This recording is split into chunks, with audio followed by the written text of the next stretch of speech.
Hello and welcome to this exciting webinar. I feel a great need to somehow disclose where I'm at and why I want to tell you this in a way. So yeah, what we're talking about here really fundamentally, I suppose, is the power to change reality at the deepest level using this ancient system of internal alchemy. By changing the inner state quite precisely in a fail-safe way that enables you to withstand whatever happens in your adventure in such a way that you're able to have fun and feel free, be free in your expression and your movement, and be fulfilled even in a world that is becoming increasingly dangerous. And I'll explain why I'm saying that. Could I go back and understand that what I'm doing here, firstly, what differentiates this between, say, doing the satsang? The satsang is an experience which I'm doing my best to facilitate that requires no prior training on your part. It's a matter of, if you've ever done anything, I aspire to being able to induct a state that is akin or is the state that we attain to with a lot of practice. And that's beautiful and it has a really great effect. What's always interested me and drives me is how to impart a huge wealth of experience and knowledge that I think my life into with everybody, as many people as possible, as easily as possible, so people get it without us making it so simplistic that it's pointless, that it becomes basically an insult to people's intelligence, and also the incredible tradition that it all comes from. So doing it justice, doing you justice, but giving you the actual protocol that's required to maintain yourself, firstly to attain to the state of, and then be able to maintain a state of being in a transcendent, enlightened state as you walk in the world, so that not only do you enjoy what's happening at the most profound level, therefore getting fullest value out of your life each and every moment, so at the point that you die and you look back at all there, rather than think, well, I could have done better than that, or I could have had more of a ride than that, or I didn't really give that one a proper shot, did I? I was playing safe, I was holding back, and so on and so forth. You look back and you go, wow, I could have done it better than that. I could have had it richer, fuller, more amazing, more magnificent than that, because I valued, appreciated, and loved every single moment, whether it was tricky or easy, it made no difference. I love that. I've loved that. I've had my full value out of that ride. Because I'm sure there are other criteria for judging a good passer, but I suspect that might be one of the main ones. I'm not really sure. So forgive me, I'm not being indulgent here and wanting to make this into my therapy session with you as the therapist. To the contrary, if anything. But I do feel I'd like to just give you a bit of background and do my very best to do this without selling or convincing or trying to kind of sensationalize any of it. I was privileged at the age of 6 to hear the Om, meaning for no reason. I'm lying on my bed after school. You might have heard this story before, but it was a good one. I'm lying on my bed after school, watching the clouds go by, and I spontaneously heard the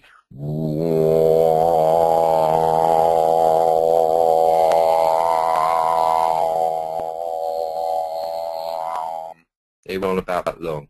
Multiply that sound by, say, 10,000. I mean, that's hard to imagine in itself. Maybe even a million makes it even more hard to imagine. But it's huge. It's universal, the size.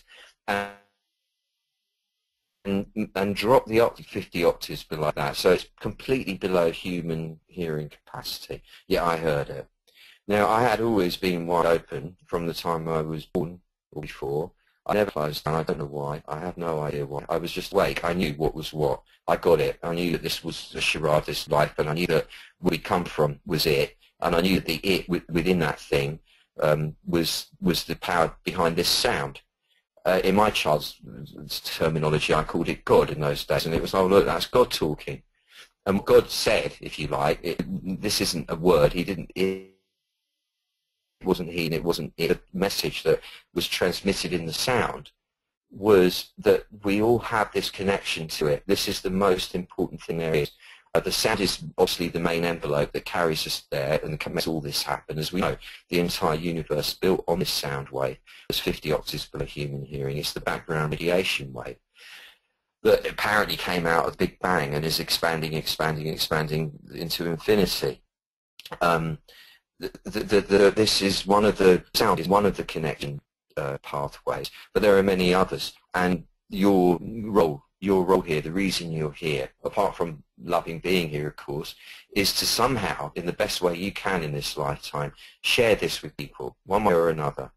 Now, I was led, without even knowing it, to all the training I was ever going to need to make this happen. And it came about not by design. It seemed to happen by accident. So I was a right terror. I used to fight.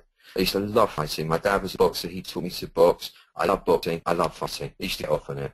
And I got into trouble for fighting so much at school. And my dad had a friend who was studying Aikido with a Japanese healer who'd come to London to treat Princess Margaret and Lord Cawdor and Lord this one and Lord that one in Harley Street. And he suggested that I might want to learn this so-called new martial art called Aikido. Because it enables you to take the opponent's force that's transmitted against you, flip it around against them, and overcome them with it without using your own strength, without being violent, without being aggressive, without being hostile or nasty. And I really liked the idea of that. And so I went to study, and the guy took me on. And I was obliged to learn, because I was in the company of 5 alpha males who were in their 30s. I was 11, and the teacher, the master, and they wanted to learn healing, so I learned healing. I didn't give a fuck about healing. It wasn't even in my mind. But but once I learned how to do it, I loved doing it. It was really nice. I could take people's headaches away, belly aches away. I could calm people down. At the age of 11, 12, 13, 14, 15, that's a beautiful thing to have. It's a very unusual kind of position to have in the world, to be honest. And it gave me a facility for having intimate conversations with people. When I say intimate, I mean, what's really going on with you? This wasn't the first time. Even when I was 8 or 9 at school, I used to say to my friends, do you get scared? Are you all right? Are you sad? And they go, no, yeah, you know, don't be silly. No, I'm not scared. No. But I was always interested in what's going on with you. So even though I was a right little terror, I was also really sensitive to the human condition. I mean, I just want to say I wasn't a bully. I used to get fights with guys much bigger than me. That was my trip. I used to get off on that. That's by the by. Once I started Aikido, that all stopped. We also had to learn to meditate, which I had no idea I was ever going to learn. I learned how to meditate from the age of 11. Very, very powerful tool. And in so doing, was gradually drawn deeper and deeper into this amazing system that originated in China. Aikido is the Japanese version of Tai Chi, Taoist martial art. And the I is the Tai, the Ki is the Chi, and the Do is Tao. So it's the way of life force, the universal life force, as Tai Chi. And 18 years old, I transferred over to learning Tai Chi with Dr. Chi, his student John Hales, and various other students at that school in London. I think it was, and that felt much better to me. It was less a master shouting at you commands, get back against the wall, and stuff, blah, blah, blah, and much more gentlemanly and mature. And the tradition itself was really ancient, and the terminology just kind of resonated better with me. It was warmer, it was more poetic. And the Tao, the very mention of the word Tao, I just felt at home immediately. And the idea that in Aikido they say, think about the 1 point, that's the Dantian, the Hara, the point below the navel, the center of your being. The Tai Chi, just sink your mind down into behind your navel. And the way that was said, it just, I'm home, this is really lovely. And that got me into the beginning of my deep lifelong exploration into Taoism. I was very fortunate because my master pointed out many times that this is ancient Chinese. However, it's universally applicable. You don't have to be ancient or Chinese to do it or to get it. Rather than venerate these ancient characters for doing this, and I hero worship them like modern Western religions would tend to do with icons, not that, the opposite. You are able to take yourself to that same place, that original state, so that you can feel where they were when they created this stuff or when they developed it. So you enter into that spirit at the origins. There's a great gift that, really, because it is an art, and that was always pointed out as well. You know, martial arts, these are the Taoist arts. And arts mean you interpret and you express individually. You stick to the forms, like in all Eastern arts, you know, or include the same symbol for 50 years every day to get it absolutely just perfect, not you ever would. And it's the same with these. You're constantly interpreting, but you stick to the form, and yet you interpret and experience it in your own individual way. That's the beauty of art. Anyway, from there, I had the incredible benefit of studying psychotherapy with R.D. Laing, who was one of the greatest therapists and psychiatrists ever. And this wasn't to be a therapist, this was to understand the human condition more, because it always fascinated me. Feel inner tensions for not feeling understood, not feeling a relationship with this pretense of a world I saw myself living in, and the occasional feelings of alienation that I couldn't find any antidote to, were swayed entirely by meeting him, who was surely one of the greatest minds and men I've ever encountered or ever will, I'm sure. And after 3 years of that, I was inspired to very much go to see the Hopi Indians in Arizona, and eventually to live for 4 years with one of their cousin tribes in Taos, New Mexico, which was one of the most powerful, transformative experiences of my whole life, of course. And the reason for this was that by the mid-70s, for anyone involved in the alternative scene, it was already been spoken about in great depth that the world that we were in was not a sustainable one, and that the way we were going was going to result in our extinction, one way or another. This, you know, relatively in a long period of time, but not really that long.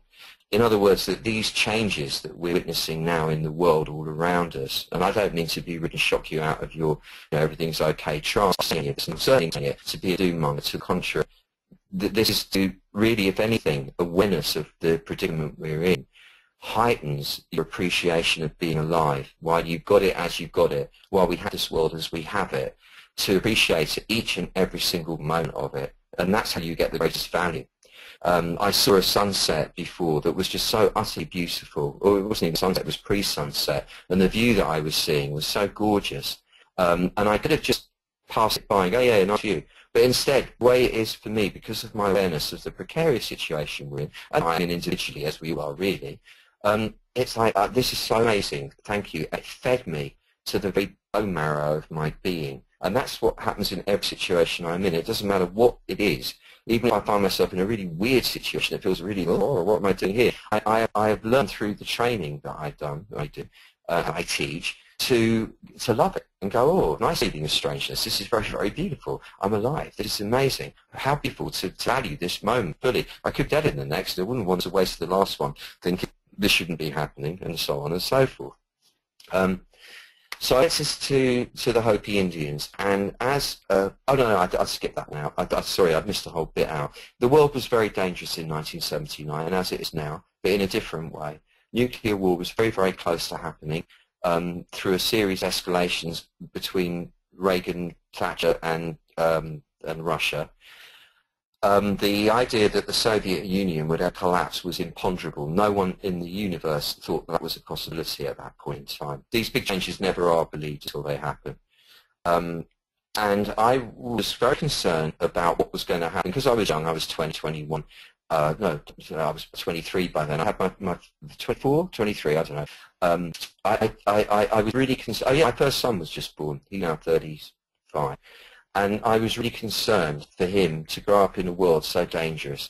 I felt very important that I needed to find out the wisdom of ancient people who've got their memory. They've got the tribal ancient memories of things that have happened before. We don't know about all that stuff from before the last ice age and before that one and before that one.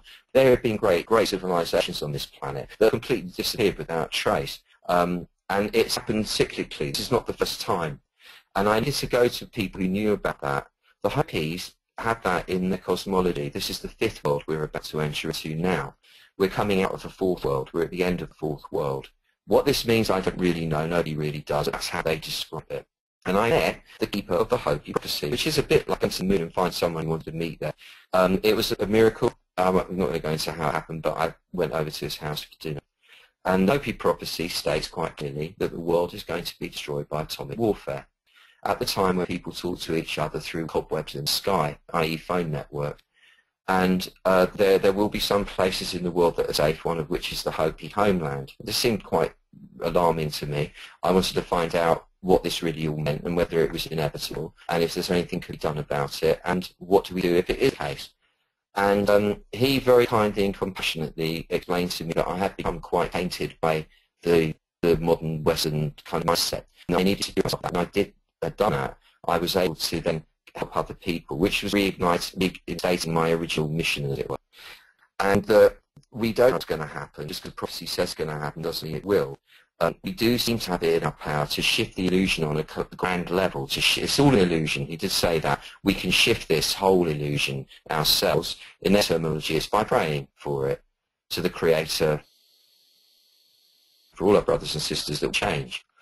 However, a movie came out after a friend of mine was actually the producer of it in New Mexico when I was living there, called Koyaanisqatsi, which is a code word which means world out of balance, better watch out. And it's a warning. It was an incredible movie. Philip Glass did score. You might have seen it. It was one of the most remarkable pieces of work. And in it stated this, that, you know, we are in a state of gross imbalance. If we don't rectify this in a dramatic way in a very short space of time, we are facing our extinction one way or another. We haven't altered our ways. We've talked a lot of nonsense about it, greenness and carbon emission, carbon this and carbon that, but nothing's changed. People are driving, people are flying, people are producing, people are shipping, people are doing everything that everybody's always done, and nothing's changed. We're still generating the same level of toxins into the air, the same level of global warming is happening exponentially now. And I could go on and I could go on and I could go on. The resources are running out very fast. And whenever that happens, there's a natural tendency for competitiveness to increase dramatically, for the gloves to come off, and for the fighting to get really dirty. And I'm about fighting. And there are some pretty heavyweight players out there involved in this one now, and they're not messing about. The gloves are off. And in the face of this, and I could go on, as I say, I'm not doing this to frighten you in the slightest, because I don't know what's going to happen. You know, I see it as us waiting for the apocalypse. We're waiting. It doesn't mean it's going to happen. We don't know. Anything can happen. Things shift by quantum leaps, and that's what I always invest in. But I would say that if it is going to happen, we are going to extinct, because we are living in what ecologists call a mass extinction situation now. You know, there is a mass extinction occurring. It would seem quite feasible that that's not going to just occur for all the other species and we're going to be all right. If that is the case, it's even more important that we learn how to be totally harnessed to our deep state of pure joyfulness to inspire all our fellows to do likewise, because we don't want to go out having wasted the last bit, be miserable. On the other hand, by becoming our deep selves, by being able to walk in a state of constant joy, we create a contagion of joy, which possibly could reach all the way to the people who make the decisions that cause history to do what it's going to do.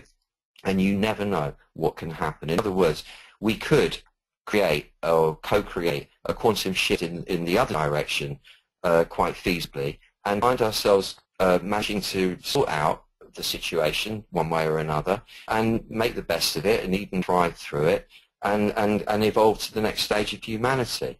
This is what I am investing in. Of course, I'm prepared for whatever happens. It's not going to presume either way.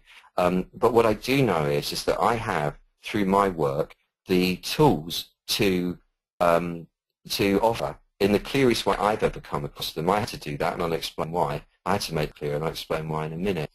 For us all to thrive in this time, because that's the important thing, and to spread an energy of beauty to everybody. That's what we can do as warriors. That's what a warrior can do at this point in time.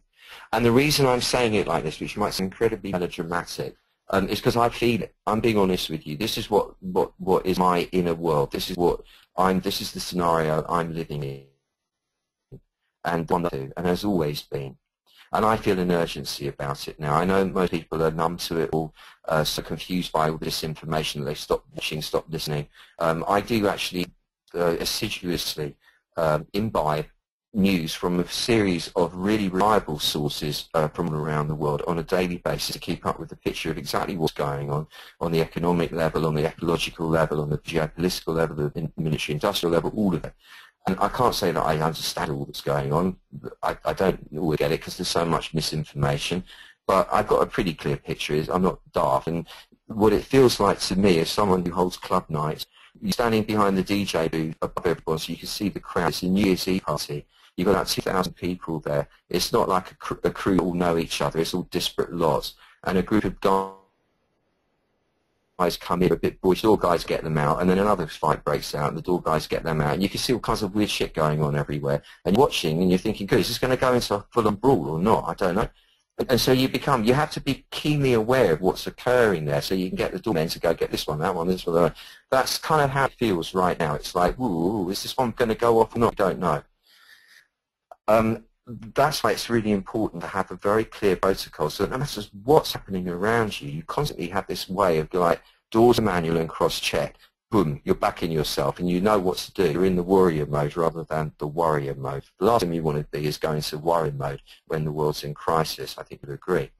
So then cut forward, and having been directed by the same voice that made the happen, to make a noise myself, so that people would be aware of what I had going on. I spent 7 years doing that and did really well at making a big noise for myself in the world. And I have never been of that bent before. It's not a natural thing for me. I tend to be quite private. I don't really like to go and do a public noise. It's not my thing. But I was directed, and it was important that I did it. And it was fun. I mean, I really, really did have fun doing it. And I got to a point, I remember, where I had been doing a motivational talk to the Boots, the pharmacies. It's a big chain of pharmacies in Britain, where I had on sale a range of perfumes and body products and incenses and bath bits and pieces and candles, a whole lot. It was a 40 range, men and women, in 360 stores on 6 shelves per store. So if you can imagine, it's a lot of stuff. And it all happened by complete intention. I'd just done it by magic. And it had sort of done itself for me, really. It was all come off a smell that I created myself out of oils and still wet. In fact, it all went up the pictures eventually, because it was just because of the guy that was making it all for me did a runner with all the money, so it was one of those things happens, no big deal. It was never going to be my last career making, perfume and body products. A little bit through. Anyhow, I invited me to a rah-rah chat to the sales guys, the head of this big house, there in a beautiful top-of-the-line Mercedes, with the guy with the cap on and the whole bit. And I did a great talk, because I'm great at doing motivational talks. I have a real laugh doing it. And they looked to me like a real well-heeled bunch, that lot. They were really lovely, actually, looking young, 35-year-old-ish people. One thing was interesting. The end of that talk, a queue formed spontaneously. And one by one, these people were telling me what actually was going on for them and asking if I could help them. And the stories that I heard, the tragedies and the pain and the awful situations people were really in behind their masks. That was one of the last times I ever got a surprise thinking, God, you're really nice. You always take people at face value. You don't realise, do you? Everyone's really suffering here. It's just they look brave, they look all right, but behind the mask, everyone's in such pain. And that was interesting, that moment, and juxtaposed with what happened next.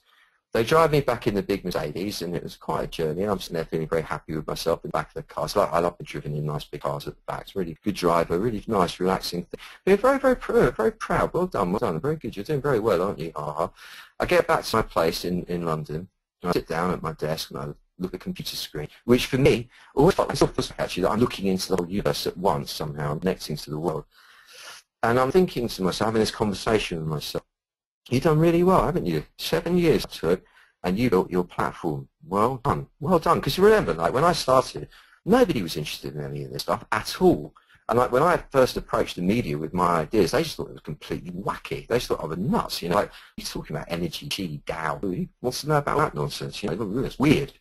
And yeah, I made it so fun and pop, if you like, that it bypassed all that resistance. So I could do it on TV, I was on the radio, so I was doing it all over the place. And it was really fun. I made it really fun. I sat down and went, wow, you've done really well. Well done, well done, well done, well done. So what was it you actually built that platform for? What did you do it for? What was the message that you came with? What did you do this for? And there was this silence from my mind. There was not wow, I actually don't remember. I truly don't remember what I was doing this for. What was it I came here to say? And from very far away on the left, in the deepest recesses of my mind, this little voice went, Taoism, was it? Something to do with the Tao. I mean, obviously I hadn't forgotten. It was because I was basing all my sort of little stuff on it. I was chucking stuff out like, you know, on TV shows. What do you got for us today, Barefoot? And I go, well, if you're feeling depressed, that'll be your liver. If you just press the liver here and you press here, you go, shh, and then say to yourself, I choose to be a blah, blah, blah, whatever it was, you'll be feeling fine within 10 minutes. Oh, great, Barefoot, everybody claps, and off I go. So I was doing it on that level. I know I was basing it on the Taoist stuff, but there was nothing kind of being offered behind that in the books, yeah, but somehow or other I'd lost it. I'd forgotten what it was.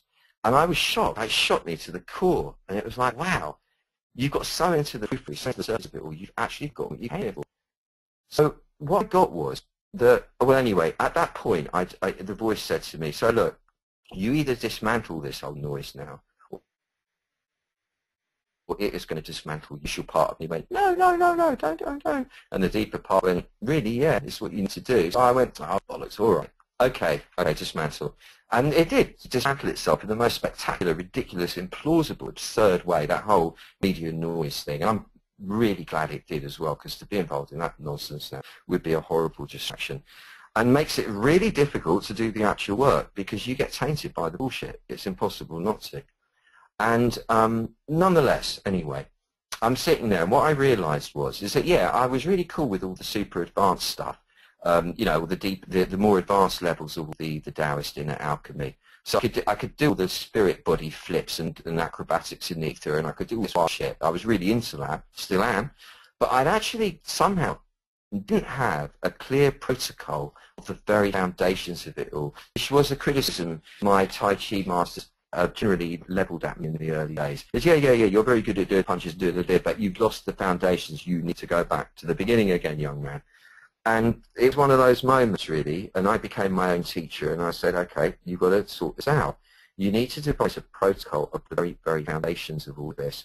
Once you've got that clear, all the rest will fall back in. You'll know what to teach. You'll know how to present all this in a way that really works. That's really important. In other words, I needed a clear protocol. It took me quite a while to streamline it, sufficiently to work as what I called an effective all-weather, all-terrain device. But once I got it for my offices, like put in, the effect was so radical that it just was natural to start teaching it to everybody, close-up students at the time. So in those days, it wasn't also to the internet. You know, there were, you know, a lot more kind of person-to-person contacts and so on and so forth. And I've generally always got a little group of close students anyway to work with on things that I'm developing and so on. And the effect was radical for them too. And I'm talking about, you know, seasoned martial artists and so on. So it wasn't like it was the first time they'd ever been exposed to this knowledge, but it was the first time they'd ever had it presented in such a clear, concise format. But the frustration of like old school way of only being able to reach so many people in the flesh at one time, as well as combined with witnessing how difficult people found it to discipline themselves into a daily training session. And I got this because, you know, like I had a practice for nearly 20 years of treating 80 people a day. And the amount of times I say to people, look, if you go and practice blah, blah, blah, and press this point and do that 3 times a day, you will get better in no time at all. I only need to see you one more time. You're going to be better. And they come back the next week, whenever it was they booked it. So have you done the practice? No, I didn't really get better. And that used to go on so much that I realized that people have a major block about disciplining themselves. And if you don't discipline yourself, if you don't have a day training session, none of this or any other system is ever going to work. That's why I asked that question.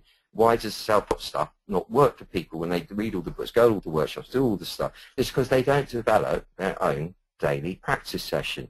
Even people who learn yoga will wait till they go to the class to do it, or people who do Tai Chi will only do it when they go to the class, and they never learn it. It never becomes theirs. So they can aid the teacher while they're in the class, but do it on their own, impossible, and then you haven't got it. It was a complete and utter waste of time.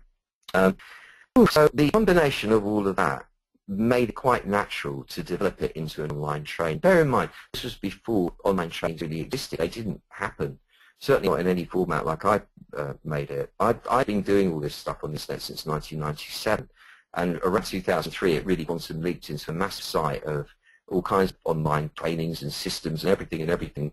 So it wasn't new to me. It wasn't like, well, I'm going to jump on that bandwagon. I think it was an innovation, if anything.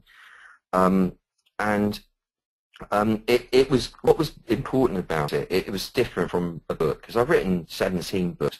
Most of them have got what to do in them. If you're really disciplined, you could sort it out yourself from a book.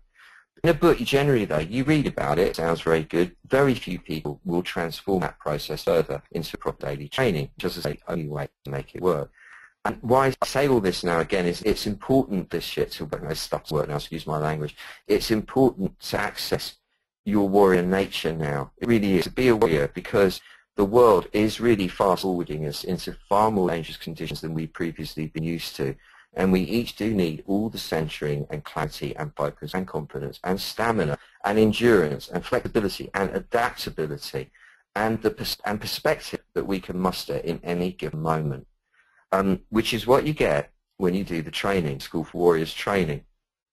Since I tell you, once my dad said to me, you know what you are? You're a salesman. You're a great salesman. So I was about 15.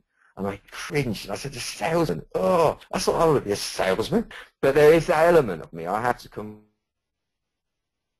But do understand, man, I am going to sell this to you now. I want to buy this. I'm not conning you into anything. This is really, I genuinely feel and know from my heart, this is an incredibly good value. And I want you to have it. Yeah, I can make a living. We, the crew, had to make a living. We had to run this thing. It all costs money. There is that practical effect. I have to look after my mother. I have to pay my taxes. I have to do all the stuff everybody else has to do. So, of course, there is that element involved in this. I'm not going to bullshit you. But the motivation for this and for everything, believe me, is not to pull one over on you. This is to offer you something that's utterly brilliant, and I know will do the trick if you get into it. This is like responding to the call from when I was 6 years old, you know.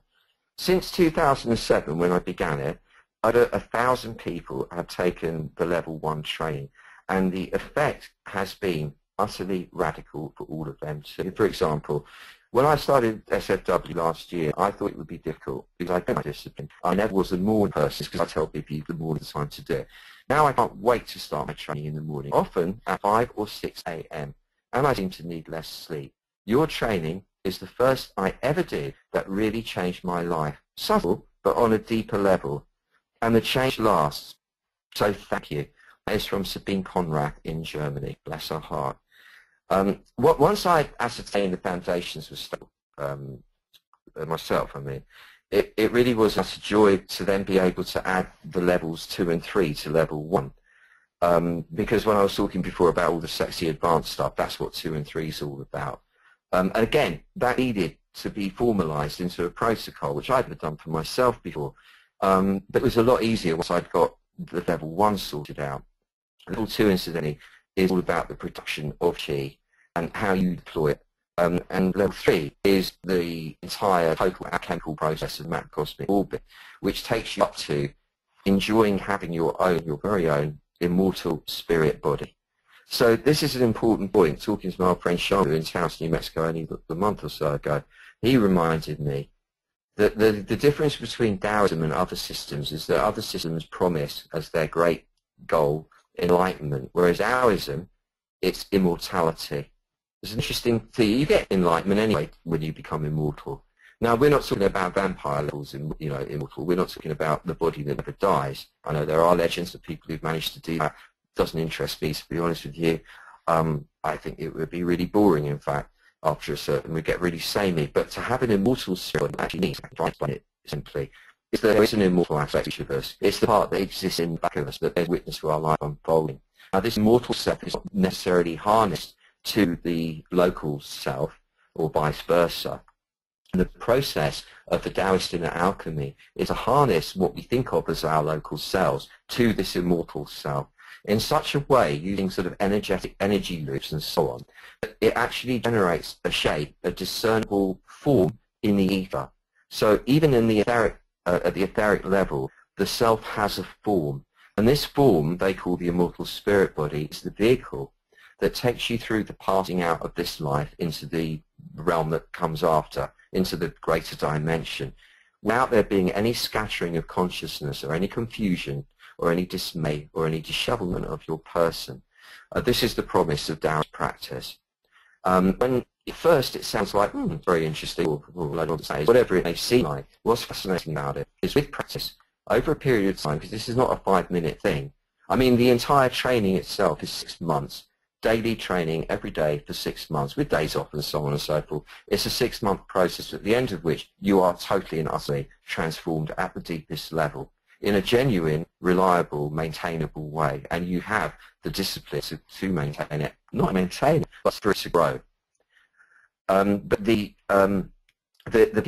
growth occurs exponentially, and it doesn't stop. So as you get older, as the years go by, the awareness of this immortal spirit body grows and grows, and the effect of that is that it becomes almost impossible to lose yourself in the drama of the world.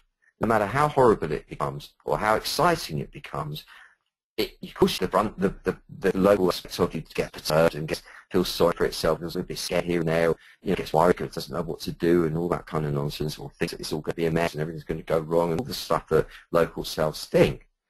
But it's such a quiet noise going on. There's so little perturbation of the true self that there's a seamless run of experience of being able to love each and every moment to maximum, no matter what is going on. That is not an empty promise, it's just a pile of words. That's what actually occurs when the immortal spirit body becomes an actual visceral experience, the reality for you.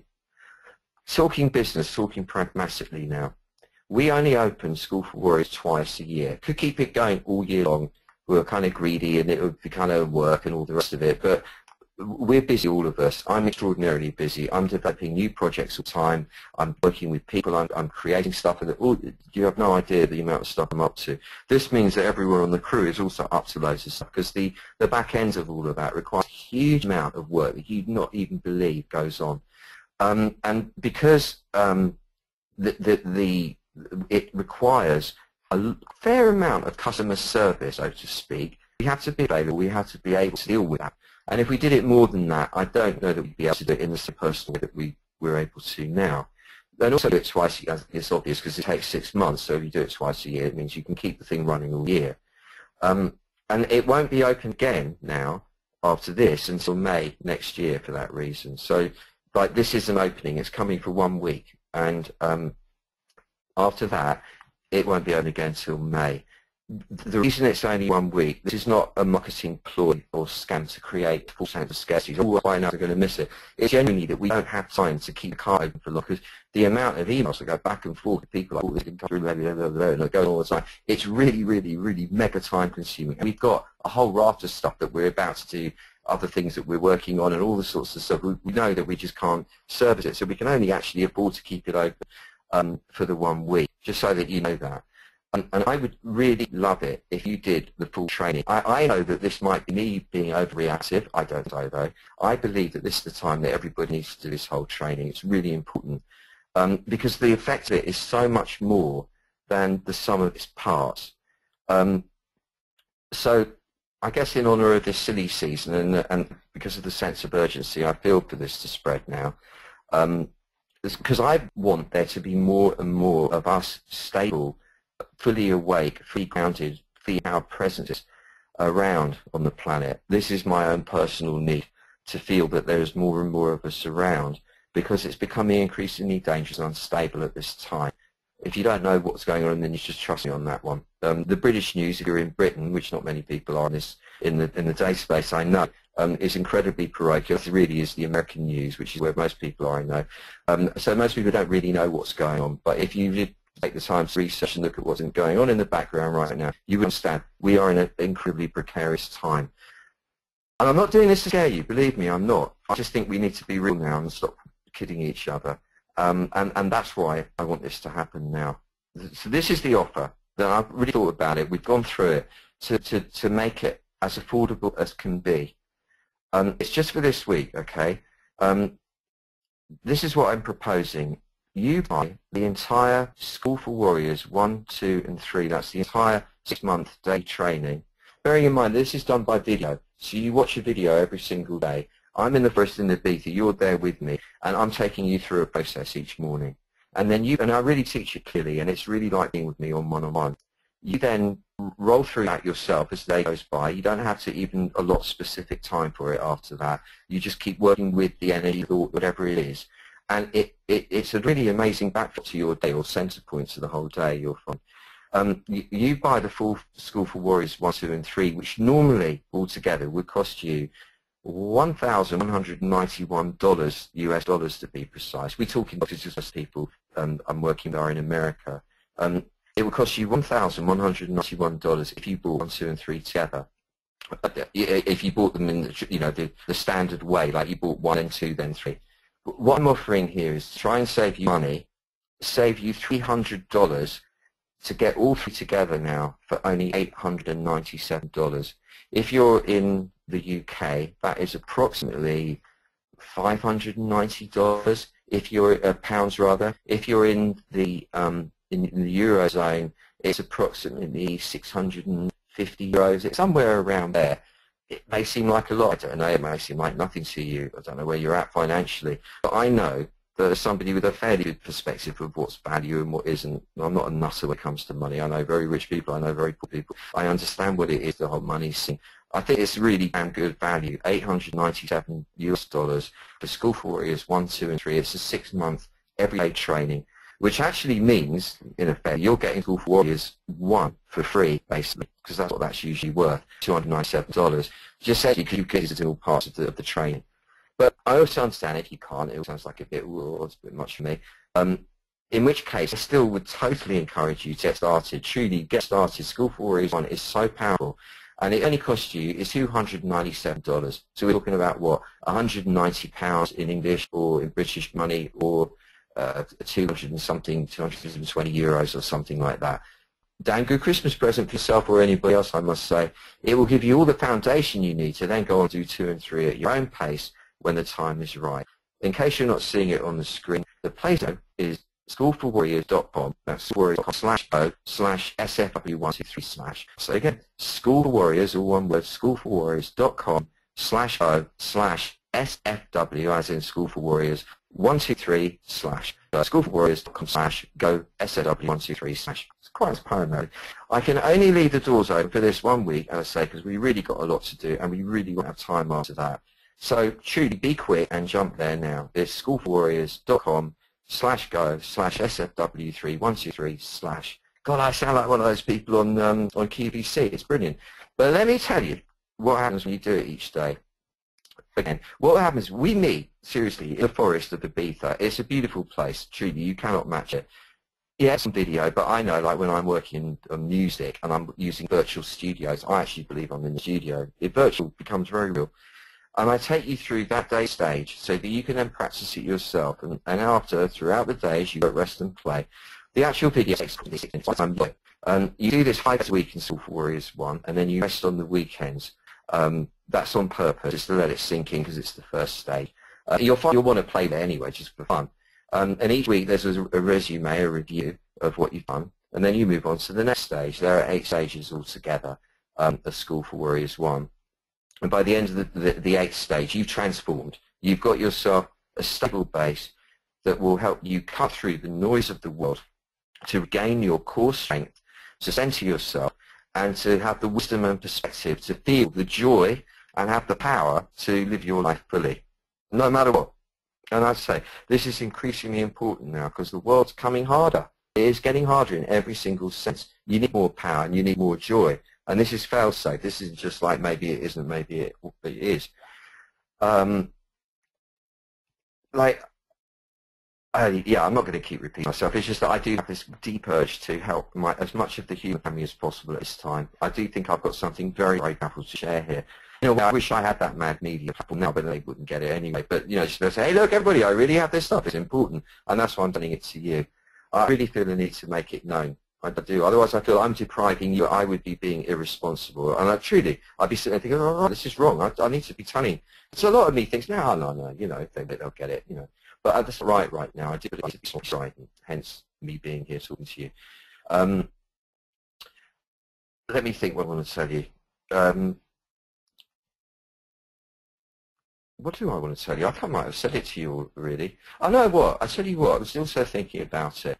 And I thought that if you wanted to, you could also just do School for Warriors 1 and School for Warriors 2. You'll find an offer for that on the site. I think the way we'll do it, the way we're doing it. School for Warriors 1 is $297. School for Warriors 2 alone would be normally $397. So both together would normally be $694. What I'm suggesting now is that if you do School for Warriors 1 and 2, say you don't want to buy 3 together, that would just be $497, normally $694, which means you save $197 if you do that. So that isn't bad. But if you do the whole lot all together, it's much better value because it would be 1191, but you're getting it all for $897, so you're saving $294 by doing that. So there's the offer. I won't repeat it again. It's open for 1 week. I did also say that I would tell you a story about a club night I did in London. It's just interesting because it was a funny story, and it was before I had done this. It's before I'd done this protocol. It was 1983, I think it was, or 84. I just got back from living in New Mexico with the Indians for 4 years.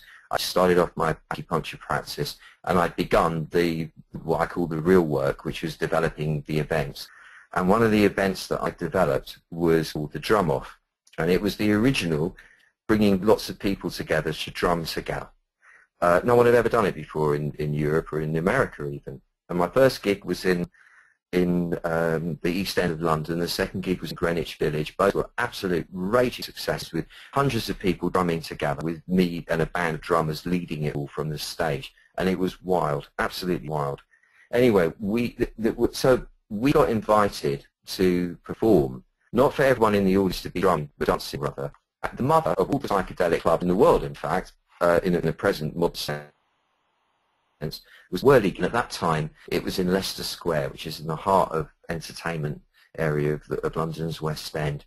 It was a Saturday night, big night. The place was absolutely and utterly rammed, and it was really great atmosphere. The place was brilliant. Whirligig was always the best club ever. There's truly never been one to match it, in my humble opinion.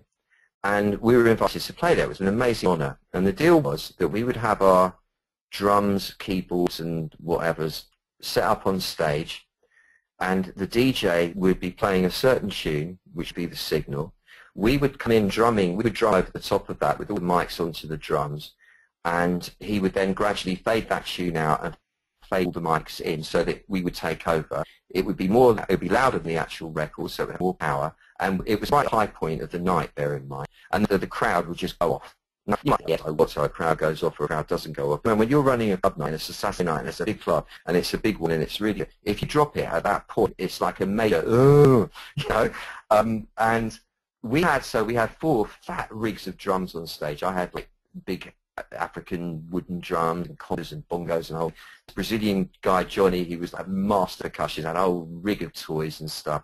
There was Pete, who was like your standard quintessential Phil Collins style, tom-tom kind of guy. Danny, who was a sax player and brilliant bongoist.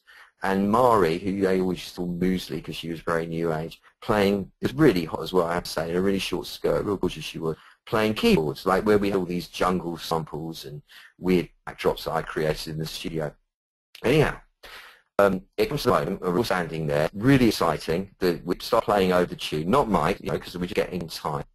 And he fades the tune out. Unfortunately, the sound engineer had done something wrong, and when he faded the mics in, there were no mics coming in. So we're standing there banging our hearts out on these drums, but all that happened was nothing. You couldn't hear anything. So from this massive sound of this record, suddenly it went, and there we're standing there like 5 lemons, truly like lemons, feeling completely and utterly stupid, like you have no idea what that feels like. You've got 2,000 people looking at you like you are an utter idiot. And it wasn't our fault. You know, we were the front men, and I was the front man of the front men, so it really felt awful. Anyway, we went quickly off stage. He faded another record in.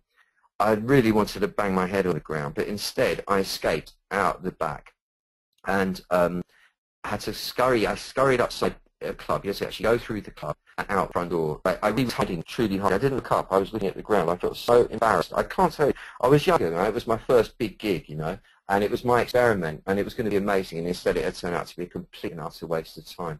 We were meant to be doing one thing at the end again as the finale. And I went out and just ran off into Leicester. I wandered off into Trafalgar Square. It's quite a walkway, a 10-minute walkway. And I'm sitting on a bench. And I'm thinking, voice in my head, going, you're a great salesman, you know.